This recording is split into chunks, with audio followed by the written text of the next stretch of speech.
The first thing that you'll do when you get your GPM cartridge filler is plug the power into a standard 120 volt power supply. A surge protector is suggested when you can. And then plug in your compressed air. We require 80 psi of clean, dry air to the system. Then you'll turn the filler on with the on-off switch on the side of the control box. And when you turn it on, you'll see the control panel and the red light come on, indicating that the system is now ready for use. Once your main screen comes up, you can prepare the filler for filling. This main screen will show you each of the heating systems on this cartridge filler and allow you to control that heat. The top one is the flexible heater. That heater heats the product hose when it's in use. The next is the hopper heater, which heats the product hopper, and the block heater, which keeps the block warm during filling. To set these, all you have to do is go into the set point and enter your desired setting. For the flexible heater, we'll set it at 110 degrees. For the hopper, we'll go to 140 degrees. And for the block, we'll also set it at 140 degrees. Here you'll see the max points. This you can set as a supervisor or operator so that the temperatures can never go over a certain point, so that you don't burn your product or have the pieces hotter than you need. Also, it should be noted to be careful once you have the heating elements on to always handle this machine carefully, because it will be hot. To enable all of the heaters at once, all you need to do is hit this enable button and they will all start heating up. You'll see these green lights. Those indicate the time that the heaters are actually being heated. They're set to stagger so that the heat doesn't rise so fast and overshoot the set point. Our set point now is currently set to stop heating at the desired temperature and then start heating when the temperature drops 2 degrees below that desired temperature. That will allow you to stay plus or minus 2 or 3 degrees at all times. You'll see as these heat up that once they get to their desired temperature, the heating will stop. It will rise slightly above the desired temperature and then start lowering back again until 2 degrees under the set temperature. As you'll see, each of the heated items are of different size and they heat up at different speeds. And so the block has heated up first. It's gotten to about 145 degrees and now it is no longer heating. At this point, it will drop down until it gets to 138 and start heating again. The same will happen with the hopper and the flexible.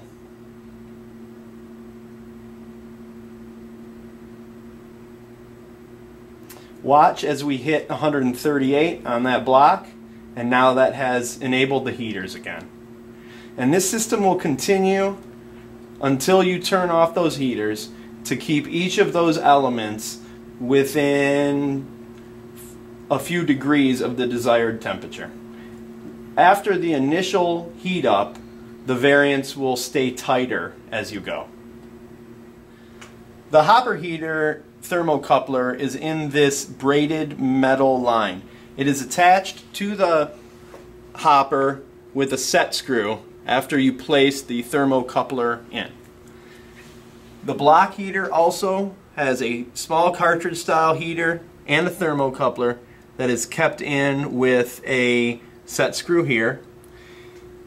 And the temperature on the hose is read with this braided item that we have placed inside the hosed unit, we find that it is best to have the unit all wrapped inside, as temperature outside this heated cover will not be as warm without the insulation. The hose attachment also has a holster for the needle to store the handle when not in use. It's suggested, if you're going to leave it here for a long time, to place a cap over your lure lock needle. Now that our heaters are heated to our temperatures, we want to reset the fill cycle and look at our setup to make sure we're ready to go. To do that, you'll go into the setup screen, and here's where you'll have to enter the username and password. Currently, the username is Gentile, G-E-N-T-I-L-E,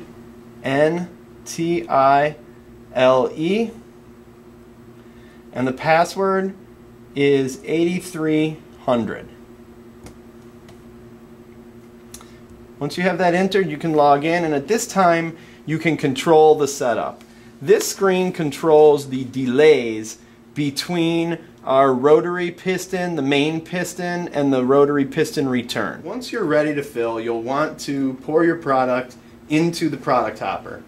The product should be at the desired filling temperature before you put it into the hopper. So if your hopper temperature and your block temperature are set at 140, your product should be that temperature when you introduce it into the hopper.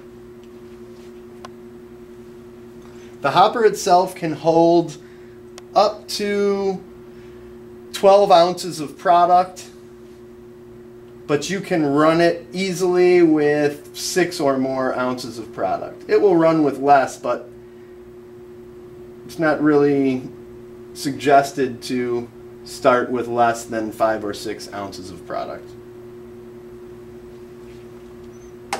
Once your product is poured in, you're ready to get started. For the sake of priming this machine, I'm just going to prime back into the original product holder. So now I take my hose, and be careful holding it because this hose inside is 110 degrees and on the outside it's probably about 100 degrees at this point. Place it over your receptacle and you can hit manual dose to prime this unit.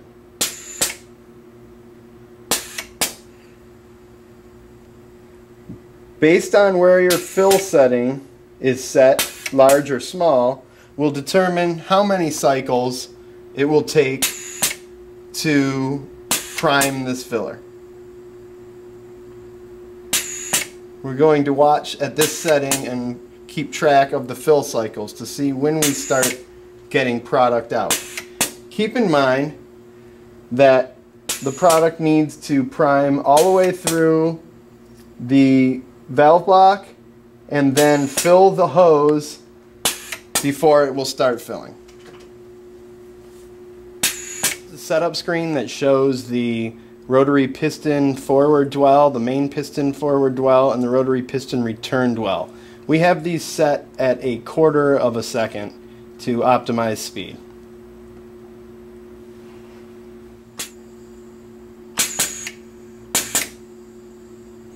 So here we are about 20 cycles in, 22 cycles in, and we're starting to now get product out of the nozzle. That means now that it is primed through the system and is going through the hose. Once you get to this point, what you'll want to do is do a couple fill cycles into a container where you can save the product. Because you have a needle after the check valve, when you do a fill cycle, you'll see the product come out and you'll have a few drops at the end. You'll want to let those few drops go into each cartridge before you go to the next, and at that point you won't have any mess because that final drip stays in the nozzle.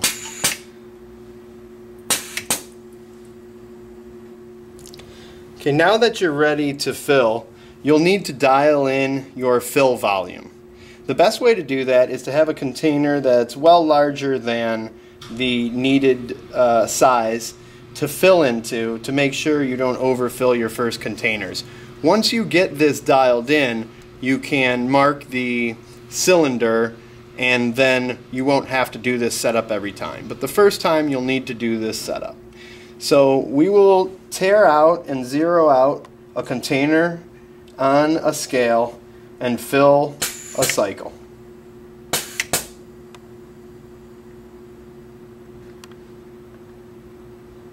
Right now we're at about 0.67 grams. So we need to increase to go to a 1 gram fill.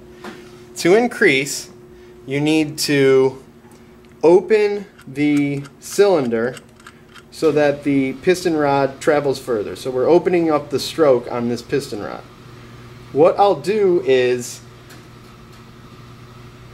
hit the pedal and increase the fill, and then do weights after we have increased the fill.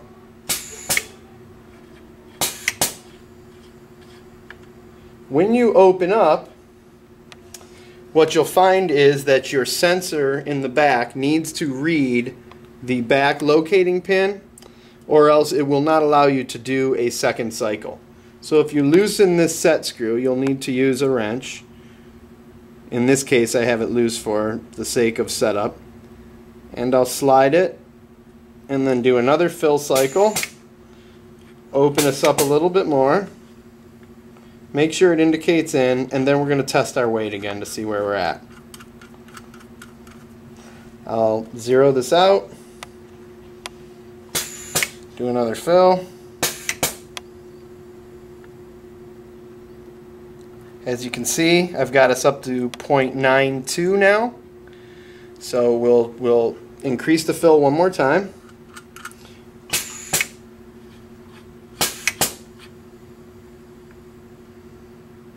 I'll move back my sensor to make sure it's locating properly. We'll zero out.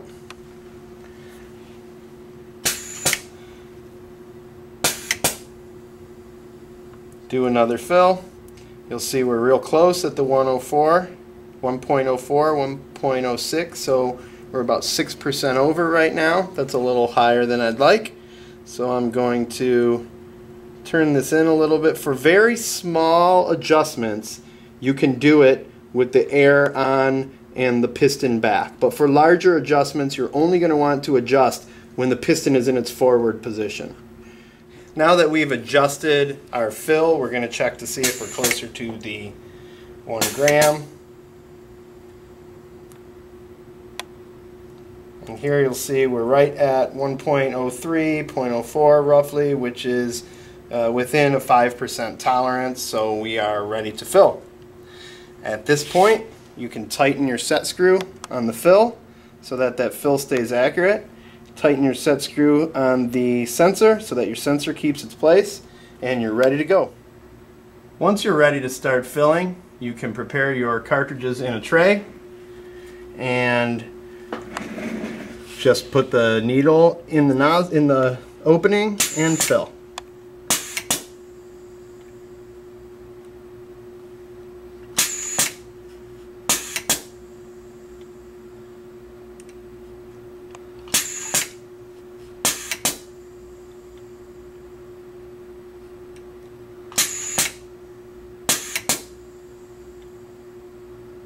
These are 1/4 gram cartridges that we're filling in this case.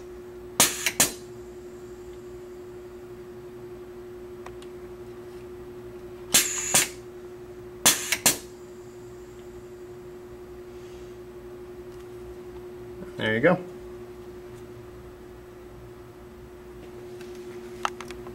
The GPM cartridge filler is also good for filling glass cartridges with the center pole. Just place a nozzle into the opening, hit the pedal, and fill.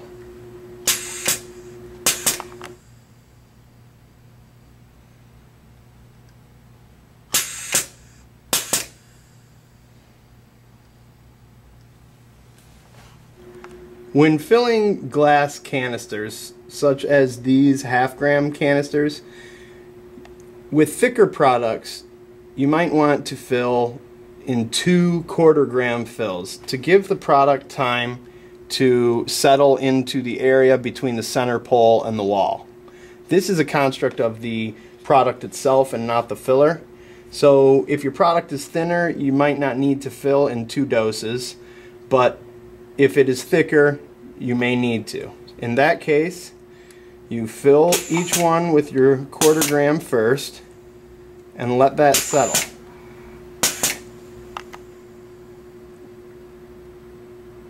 Once you've filled them each with a 1/4 gram and allowed them to settle, you can go back and fill the second 1/4 gram to have nice full canisters. For filling a liquid product or a thinner product on this filler without the hose attachment, we set this up with the poppet valve in the top setup between the hopper and the valve block.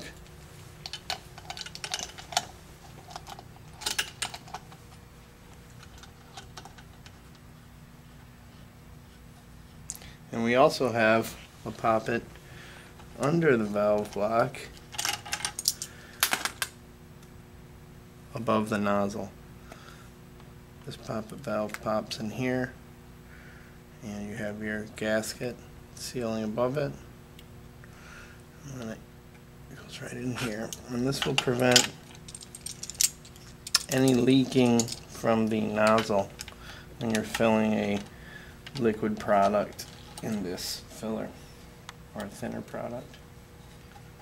And the lure lock attachment can go directly into this tri-clamp fitting, and you can put any lure lock needle that you want there.